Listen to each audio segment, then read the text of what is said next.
The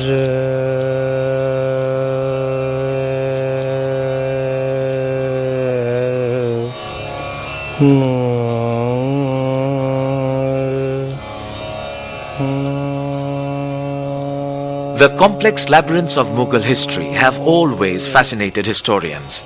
The scholars of Mughal history today have a wide array of primary and secondary sources to work on. These sources range from the stupendous works of the Turco-Afghan and Mughal court historians of medieval India to the groundbreaking 20th century scholarships that have redefined historical studies. Historiography, or the evolution of history writing in medieval India, has emerged as an independent area of scholarship. The emergence of structured and systematic history writing in both Indian and Islamic culture is considered to be a late phenomenon. Kalhana's Rajatarangini, written in the middle of the 12th century, the first proper Indian historical work, is considered to have little influence on Indo-Islamic historiography. Mughal historiography has strong and undeniable links with larger traditions of Islamic history writing, both Persian and Arabic. History written in Arabic in the Indian context has been rather sparse and has been dominated by the impressive work of al-Biruni. In fact, medieval historiography is dominated by an enormous range of Persian texts. Persian historiography, with its own strong writing tradition, was breaking away from the Isnad system, or the chain of narrators employed by the Arab historians. Medieval Indian historiography, before the emergence of the Mughals, was dominated by the historians of the Delhi Sultanate. The early historians of this period laid down the ground for the formidable tradition of Indo-Persian historiography. Historians like Hasan Nizami, Minhajus Siraj, and even the poet Amir Khusru were the pioneers. But the person who broke fresh ground in the historiography of India was Ziauddin Barni. Often wrongly criticized for looking at history from the framework of Islamic theology, Barni's approach was largely analytical. In fact, Barni, in one of his works, has strongly argued against the forced imposition of Shariat, or Islamic law. The terrain of history writing becomes more exciting and even more contentious in the Mughal era, and the range of sources more diverse. The period of Mughal history, roughly from 1526 to 1856, or rather 1857 if we take the fall of Bahadur Shah Zafar, constitutes the most important period of Indian history for various reasons. Apart from the political unification of India, there were also economic and other measures which the Mughal had taken during this period. You look at the sources for the study of this period, one might say the glorious period of our history, in architecture, in sculpture, in painting, in economic measures, in all its aspects of life. We would see the principal source written in the Persian language with some Arabic inscriptions as well for the study of this period. This is not the only language source of the Mughal period. We have other Indian language sources. We have European languages sources. Today we shall see very briefly the nature of the Persian language sources, which we call in brief Persian sources, for this period. The Persian sources, from its characteristics, its type of writings, and the contents, could be divided in several aspects, or several types, if one may say so. The first one we may call the autobiography of the Mughal emperors. The two are quite clear. Autobiography written by Babur in Turkish language, then Tuzuki Jahangiri by Jahangir in Persian language. There is also one of Humayun called Humayun-Nama, but on that there are controversies. It is stated that he did not write, he dictated. Some others said that he didn't even dictate. The fourth one was written by Gulbadan Begum, sister of Humayun. She was of course not the emperor, but she wrote from the harem and should be interesting. We'll come back to that.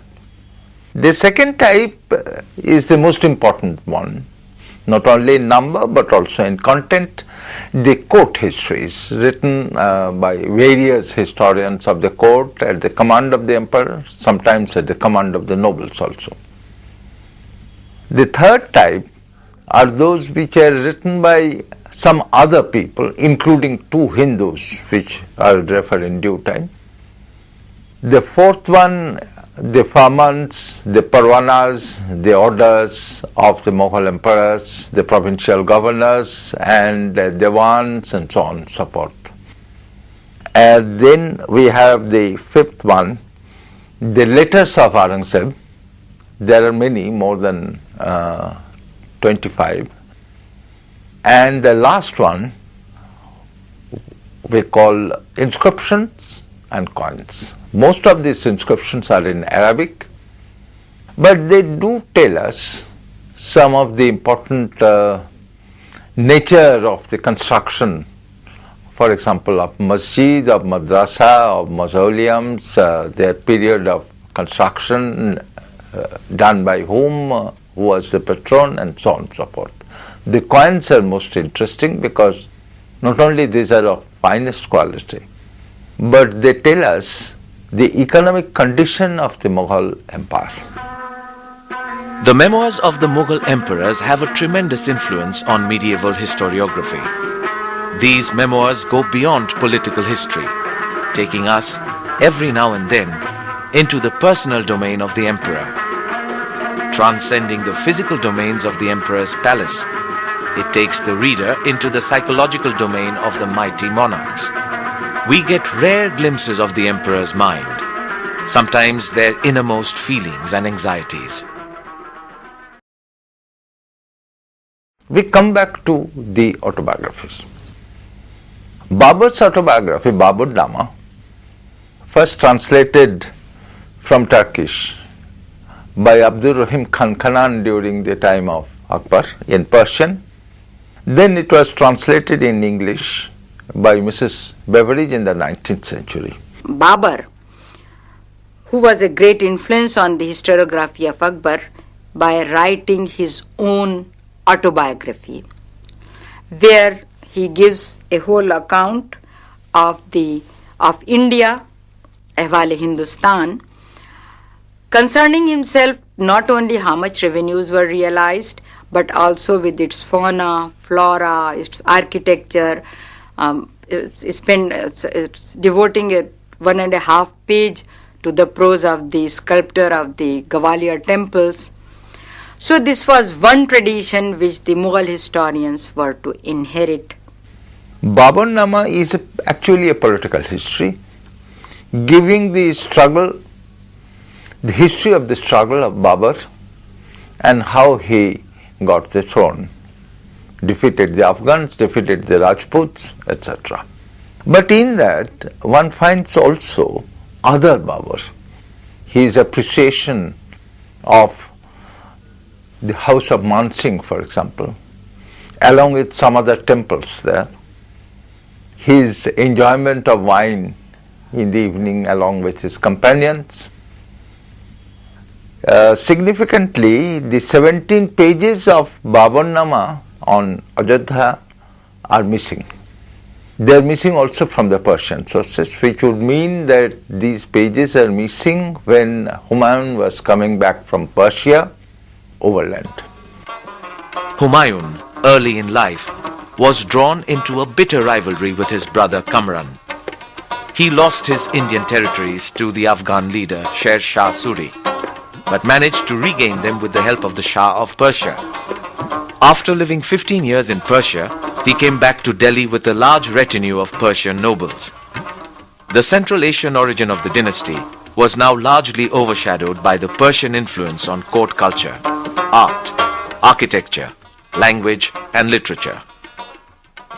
Humayun Nama, according to some, was dictated by Humayun to Johor Aftabachi, one of his servants or slaves. This seems to be a bit controversial because of the fact that although he had used the word I did not, etc., but it seems that it is written by somebody else, not by Humayun. This is also a political history.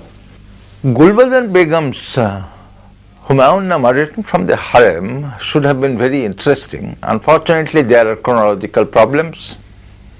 She also wrote about what is happening in the political sphere, etc., etc. It's that way it does not give the life of the harem very much.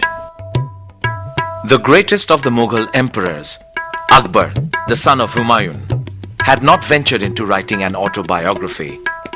Jahangir, the son of Akbar, continued the tradition of writing the imperial memoir. The accounts of the first 12 years, when completed, were bound and presented to officers. The first person to get a copy was Prince Khurram, the future Emperor Shah Jahan. In the 17th year of Jahangir's reign, when the emperor became ill and was growing weaker, the task of completing the book was given to Mutamad Khan, a senior imperial officer. When comes to Jahangir's period, the tradition that he follows both the traditions, he is writing as his grandfather, great-grandfather Babar did, Tuzuke Jahangiri or Jahangir Nama, his own memoirs, where he is very accurate. He very clearly says, I got Abul Fazl murdered. There is an important thing about Mughal historiography that you don't conceal anything, you are frank. Like Babar, he says, I was afraid, so I didn't attack. So Jahangir says, I was against Abul Fazl, so I got him murdered. Tuzuki Jahangiri is perhaps the most interesting in the sense that Jahangir had written particularly about justice, how he had hung the golden chain of justice from his palace so that anybody can come and ring it up and ask for justice. He was very particular. And then he had given his own views on various things, fruits and flowers and so on and so forth. He said mango is the best fruit in the world, things like that. What is interesting is that according to legend, Jahangir was supposed to marry Nur Jahan and killed Sheraf Khan for this. But in the autobiography of Jahangir, there is no mention of Nur Jahan till at a very late stage. There is no mention of the marriage also. So one might ask, as Mohibul Hasan has asked in a very good article, that the whole thing is merely a legend and nothing but. While we come to official Mughal historiography, in the beginning, Akbar did make an attempt to have Tarikh-e-Alafi written, which was beginning from the Islamic word and all other things, which up till now the tradition was that you write in praise of God, a hamd, then a naat in praise of the Prophet, and then come over to the caliphs, and then in one page or a little, say, chapter devoted on the history of the Islamic world, and then you come with what happens in India. From the historiographical point of view, the most significant period was the rule of Akbar. This is the period when history writing, in methodology, form and content, reached a new height. This was due to the contribution of an amazing personality, Akbar's court historian and ideologue Abul Fazl. Among the court histories, the most important one is of course by two people, one by Abul Fazl and the other by Badauni during the reign of Akbar. Now Abul Fazl studied under his very liberal father Sheikh Mubarak. And Sheikh Mubarak was a very liberal. He was persecuted by the mullahs. He had to flee from one place to another till he was given shelter by Akbar himself. According to some, Abul Fazl was against the mullahs because of this reason. Abul Fazl's entire philosophy of history rests obviously on the views of Akbar on two grounds. One is what he calls sulh-i-kul, that is toleration to all religions. And the second is far more important and which created problem, is he stated very clearly reason and not faith is the basis of religion.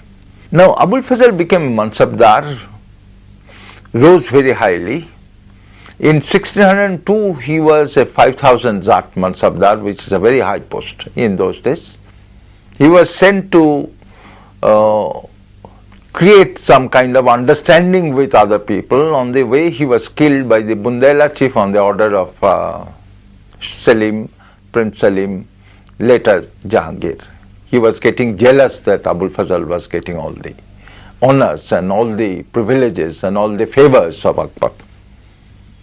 A stupendous work of medieval history writing, Abul Fazl's Akbarnama is virtually a ready reference to Akbar's India.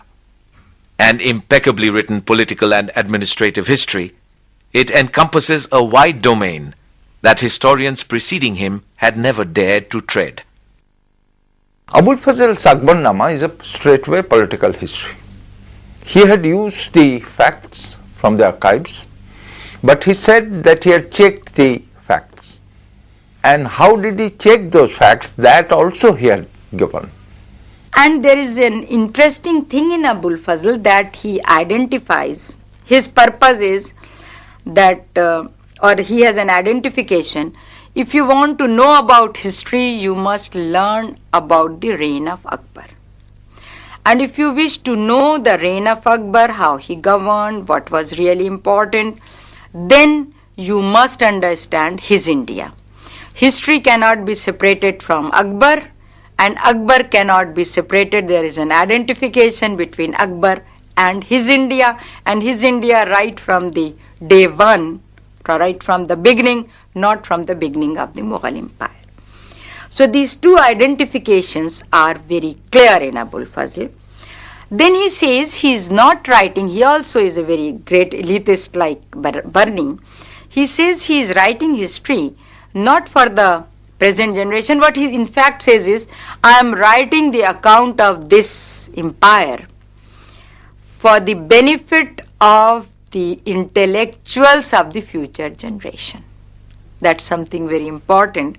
It's not every mind which can understand it, only the future generations, intellectuals who can understand it. That's why I call it very elite.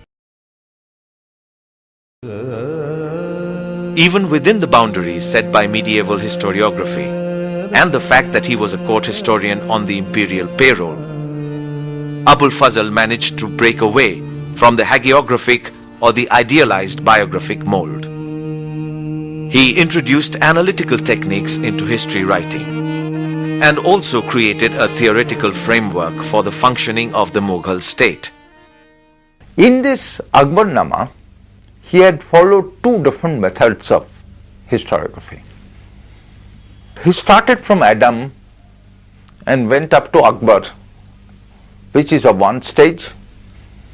In this he had taken the reign of each person, each king, as one unit and continued till the arrival of Akbar.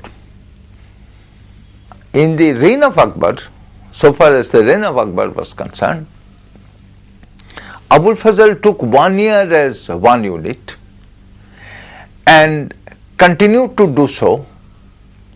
In the middle of the unit, if some other event occurs, he would then relate that event in full and come back again to the unit. So there is a certain method of historiography, one might say of history writing in Abul Fazl's writings. As far as Akbarnama we follow, there is first a theory of a state which he enunciates or he comes up with. imagines that, or he rather argues that there is a sort of a social contract between the ruler and the ruled. Much before Hobbes, he comes up with that, but his social contract is of a different nature. The contract is that the ruler is to provide peace and protection. Protection and peace and justice. And the other thing is that ruler is a divine agency, not has a divine right to rule, but he is a divine agency. He has a direct relationship, taking from the illuminist, he says, he receives his wisdom or knowledge, or rather he is a recipient of the light of God, creator. The God also doesn't belong to a particular religion, he is just a creator. Is straight directly without any intermediary, a prophet or anyone else, from that creator, and he is answerable to creator, not to the people. Therefore, unlike Hobbes, this is a different sort of a contract. Ain-e-Akbari, often considered a separate text, was actually the third or the final book of Akbarnama. The book was meant to be an imperial gazetteer that details the organization of Akbar's court, administration and army, the revenues and geography of his empire.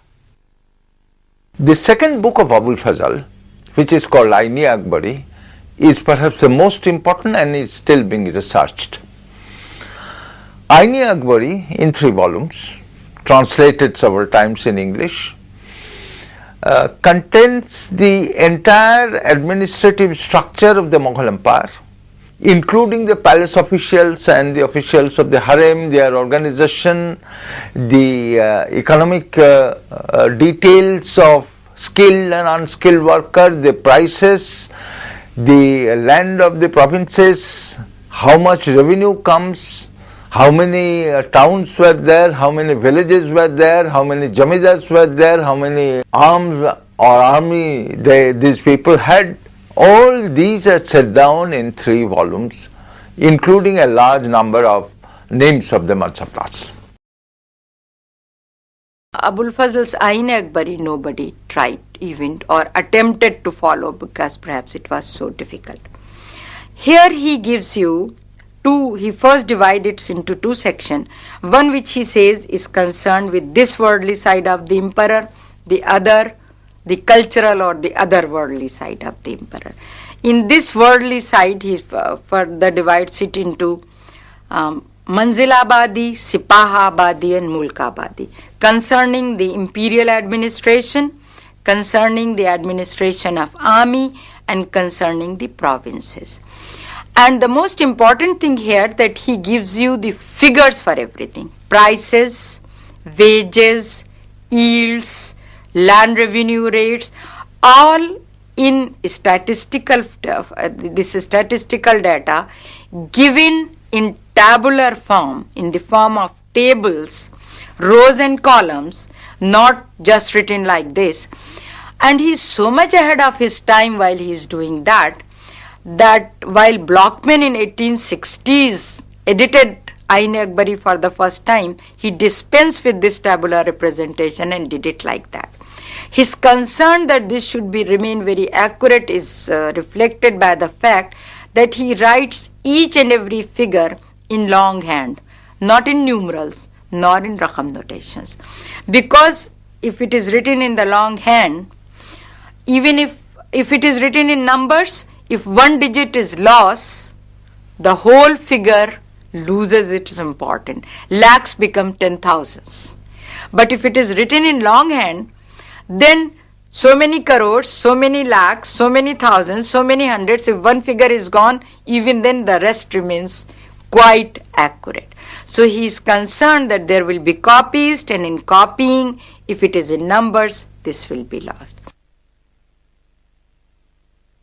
It is generally said, or there is an allegation against Abul Fazl, that he was a court historian, he was a flatterer, he wanted to please Akbar, all those sort of things. But only those who have read his work, Akbarnama, not very seriously or not reading in between the lines, only they can say things of the sort. Abul Fazl has two ways, or rather three ways, of criticizing his own emperor or actions of his own emperor, who is his hero, no doubt, because he is the upholder of the policy of tolerance, the Sulh-e-Kul. And he has a total commitment to reason, not to orthodoxy or theocracy. Therefore, he is his ideal. But at certain places, he has no qualms in criticizing Akbar very seriously, such as while Akbar didn't come over to lead the campaign against Bengal and let Munim Khan do it, because there was a superstition that most of the rulers, sultans, lost their empire in Bengal. And what hurt Abul Fazl perhaps was the idea that there is this superstition that Akbar is not going. In spite of being a court historian, Abul Fazl did not allow his writing to degenerate into mere panegyric. His critical faculty, as we have seen, is always at work. Moreover, his interest in geography, culture, and ways of life of the emperor, as well as the ordinary Indian, also make his work unique. In this, he probably surpasses Badayuni, the other great Mughal court historian, whom we are going to discuss in our next program.